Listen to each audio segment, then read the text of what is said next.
qui vont dans les pays, qui vont vers les gens les plus pauvres et qui voient ce qui se passe. Et ces enfants-là, nous, le NOMA, et même les déformations des membres, ils sont là-bas. Et donc c'est extrêmement important comme maillon, c'est le premier maillon qui pourrait faire une chaîne très productive. Maintenant, je pense que ce sont des gens, je suis sûr que ce sont des gens extrêmement dévoués, extrêmement sincères. Et ça fait 3 ans qu'ils existent et ils sont déjà répandus dans tout le pays. Et voilà, ils ont pas beaucoup de moyens, ils n'ont même pas de 4x4, des choses comme ça, mais ils se débrouillent. Et j'aime beaucoup leur mentalité. Et on est sur la même longueur d'onde, c'est d'aider les plus défavorisés. Et en même temps, je voulais qu'il y ait vraiment un circuit qui se mette en place avant mon départ. Maintenant, je vous laisse la parole, Marianne. Très bien. Alors, je me présente, moi je suis Madame Kamara Mariam Touré, je suis la présidente de l'ONG Assistance Humanitaire d'Urgence, une organisation qui est basée à Mamou, mais qui travaille pour toute la Guinée sans exception. Que nous sommes représentés aujourd'hui dans les différentes régions de la Guinée. Nous avons notre représentant à Zéro Corée, à Kankan, à Kindia, à Labé et à Pika aussi. Même à Tilbé actuellement nous en avons. Et à Conakry aussi, nous avons 3 représentants. Alors, certainement vous êtes informés de nos actions puisqu'on m'a toujours parlé de M. Alpha, le concessionnaire, je crois. Hein? Oui, moi aussi, je pense que j'ai entendu parler. Exactement. De vous, oui. De certaines vidéos que vous postez aussi. Exactement. Donc, mais on s'était jamais vu. Peut-être même on s'est parlé une ou 2 fois. Oui, je vous ai parlé quand même au téléphone une seule fois. Alhamdulillah. Alors, en quelque sorte, déjà, nous réalisons des activités sur le terrain à travers ces personnes de bonne volonté qui nous assistent. Il y a d'autres qui nous aident à avoir un peu d'argent, $100, $200. Il y a d'autres qui 500 000, 100 000, 200 000. Et puis nous, on regroupe cet argent pour assister ces personnes vulnérables. Déjà, l'hôpital national de Donka, c'est un hôpital qui nous accueille. Franchement, si nous avons des petits soucis également, ils nous assistent. Parce qu'il n'y a pas très longtemps avec nos patients de la psychiatrie, il faut reconnaître que la direction nous a vraiment facilité les choses, alhamdulillah. Donc, il faut reconnaître aussi que nous partons dans les différents villages pour rencontrer ces personnes abandonnées, notamment les enfants qui n'ont pas de moyens pour se faire consulter à plus forte raison pour venir à l'hôpital pour avoir un traitement digne de nom. Donc, nous partons dans ces villages pour non seulement les chercher, faire des émissions, montrer à nos partenaires, voir si toutefois ils vont nous aider. Donc, à travers aujourd'hui ces petites vidéos, nous commençons à avoir même certains éléments, certains cadres du gouvernement qui commencent à nous assister. Et il faut reconnaître que l'épouse du Premier ministre en fait partie de ces personnes, Général Aminata également, et pas mal de personnes. Et pour nos partenaires de confiance, les tantes qui sont aux États-Unis d'Amérique, l'Europe, Canada, Australie, ils nous aident énormément. Donc, à part même ces personnes qui sont malades, nous construisons des maisons.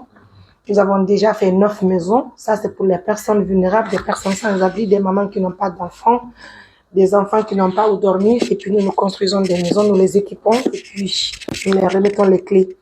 Également, nous avons construit 7 mosquées dans les différents villages du pays et nous réalisons des puits améliorés et des forages. Tout de même, j'ai oublié puisque depuis sa création, cette organisation, nous avons quand même pu construire 2 écoles. Combien? 2 écoles. Oui, oui. La première école, nous l'avons construite c'est à Dabola, Kobe. À Kobe, nous avons construit une école de 6 salles de classe parce que nous avons trouvé les enfants qui étudiaient sous un hangar, là. Donc, ça fait tellement pitié. Et nous avons réalisé tout de suite une émission et les partenaires ont décidé de nous aider. Un peu d'argent. Il y a d'autres qui ont acheté des graviers, du sable et puis du ciment. Nous avons pu construire une école de 6 salles de classe. Et un autre partenaire qui est basé aux États-Unis d'Amérique tout de suite a aidé à avoir un montant de 100 millions et quelques. Voilà pour la réalisation d'une addiction d'eau. Et juste après là-bas, nous avons commencé une autre école à Kouredi. Ça, c'est dans Kindia. Là aussi, c'est à 5 kilos de Kouredi parce que les enfants aussi tapent 5 kilos avant d'arriver à l'école et il y avait trop d'accidents. Et c'est vrai que nous n'avons pas de moyens, mais nous avons aussi réalisé une émission. Nous avons demandé de l'aide aux partenaires et ils nous ont aidés. Nous avons construit l'école. Nous n'avons pas fini, mais nous avons aussi un autre partenaire qui a tout de suite donné un forage à cette école. Donc aujourd'hui, il y a certaines choses qui nous manquent pour la finalisation, mais on dit alhamdulillah. Et il faut reconnaître qu'aujourd'hui, nous avons eu la chance de rencontrer l'association Les Enfants du Noma à travers l'appui d'une dame qui est aussi partenaire à nos actions. Elle s'appelle Sister Mariam Diallo qui vit à Londres. Elle m'a parlé de cette association. Elle a tellement voulu que nous soyons toujours auprès d'eux, mais fort malheureusement, et c'est cette année que nous avons eu la chance de les rencontrer. Et on dit Alhamdulillah. Parce que le premier jour que moi je les ai rencontrés ici à Donka, franchement, c'est un jour que en tout cas, je ne m'attendais pas à cette rencontre en toute sincérité.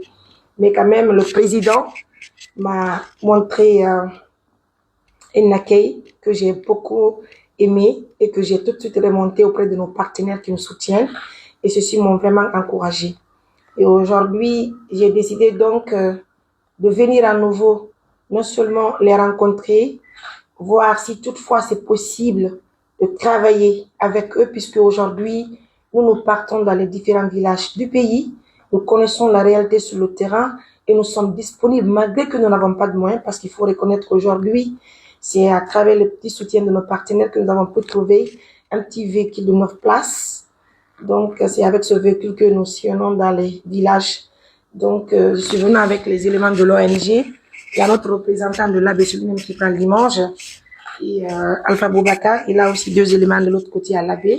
Rugiatou, déjà, elle est connue aujourd'hui à Donka, avec Madame Yolande, qui nous facilite. Rugiatou. Ok, c'est vous? Oui, oui. Ok. Donc, elle, c'est elle Donc, qui... vous êtes en contact avec Yolande, hein? Exactement. Excellent. Avec Monsieur Camara aussi, le responsable de la communication. Oui, Nabi, ok, très bien. Ok. Et... Ça me dit, c'est qu'on m'en parle à chaque fois. Exactement. Très bien. Ils m'ont Ok. toujours parlé de vous. Et ça doit aussi faire partie de l'équipe. Et Souleymane Diallo, lui déjà, c'est lui qui est là pour tout ce qui se trouve sur les plateformes de l'ONG. Et Oumar Diallo aussi, Oumar Bari, pardon, il est aussi membre de l'ONG. C'est le grand caméraman de notre organisation. Excellent. Donc ça, c'est un grand plaisir franchement de vous rencontrer vous d'abord, parce qu'il faut dire qu'on m'a toujours parlé de vous. Et même un médecin m'a parlé de votre gentillesse. Et ce jour-là, on se trouvait face à un problème qui nous inquiétait énormément. On m'a dit, fais en sorte de parler avec le concessionnaire, je pense qu'il pourra t'aider. Et moi, je vous ai appelé tout de suite. Je pense que vous n'avez pas manqué de me diriger rapidement vers vos assistants. Et ils ont trouvé solution à ce problème. Donc, je vous remercie et je vous félicite. Merci. Merci. Très bien.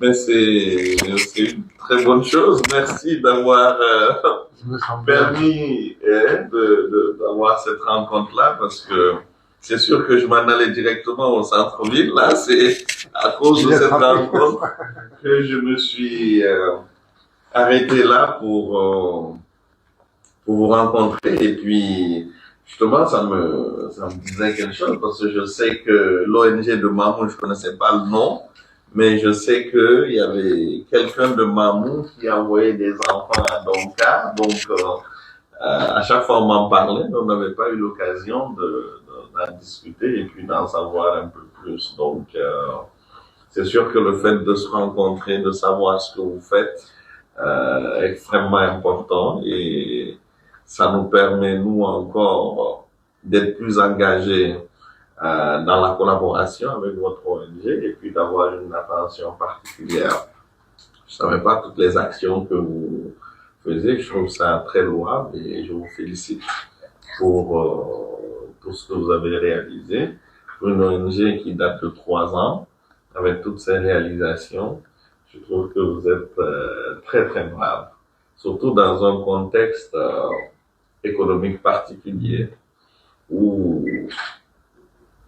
les gens n'ont pas... C'est vrai qu'il y a la solidarité en Afrique, beaucoup de solidarité, mais l'humanitaire n'est pas aussi...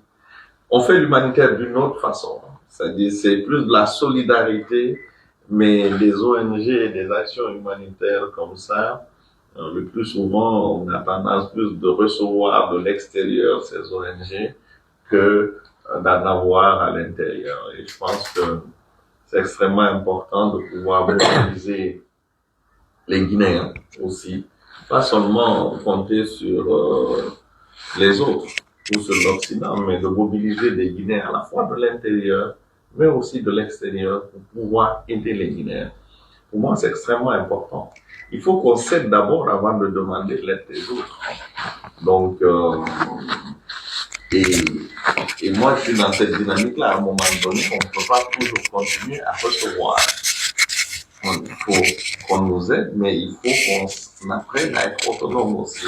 Et c'est ça, parce que eux, ils laissent tout là-bas pour venir nous aider, mais je crois que cette aide soit éternelle. Non. À un moment donné, et c'est pour cela que tout ce que nous faisons ici, on allie formation et expertise, transfert d'expertise. Soit hier, quelqu'un me demandait est-ce que vous avez des partenaires à l'étranger pour évacuer un patient?